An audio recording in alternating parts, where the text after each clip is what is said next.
شہری علاقوں کو سیلاب سے محفوظ کرنا ہائیڈرا کے لیے اہم چیلنج۔ شہری علاقوں کو سیلاب کے خطرے سے محفوظ کرنے کے لیے Hyderabad disaster response and assets protection agency Hydraa نے حکمت عملی تیار کی ہے۔ حیدرآباد میں منعقدہ جیو اسمارٹ 2024 کانفرنس سے خطاب کرتے ہوئے کمشنر ہائیڈرا رنگناتھ نے حیدرآباد میں سیلاب سے بچاؤ کے لیے اقدامات کی وضاحت کی۔ انہوں نے کہا کہ شہری علاقوں کو سیلاب جیسی صورتحال سے بچانا اہم چیلنج ہے۔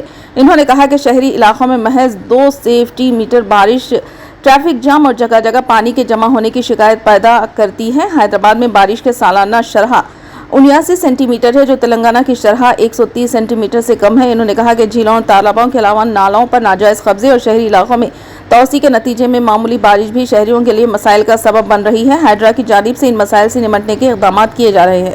غیر مجاز قبضوں کی برخواستگی کے ذریعے جھیلوں کا تحفظ کیا جائے گا۔ اس کے علاوہ پارکس اور سرکاری اراضیات کا تحفظ کیا جائے گا۔ رنگناتھ نے بتایا کہ تاریخی امین پور جھیل کا تحفظ ہائیڈرا کی اہم کامیابی ہے۔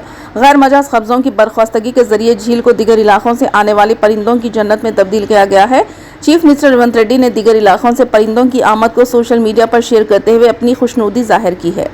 تالابوں اور جھیلوں کے FTL بفر زون سے غیر مجاز قبضوں کو ختم کرنے تلنگانہ حکومت نے Hyderabad disaster response and asset monitoring and protection agency Hydraa کی تشکیل عمل میں لائی ہے۔ ایجنسی نے غیر مجاز قبضوں کے سلسلے میں عوام سے شکایت وصول کرنے کا فیصلہ کیا ہے، جو نئے سال میں ہر پیر کو بدھا بھون میں وصول کیے جائیں گے۔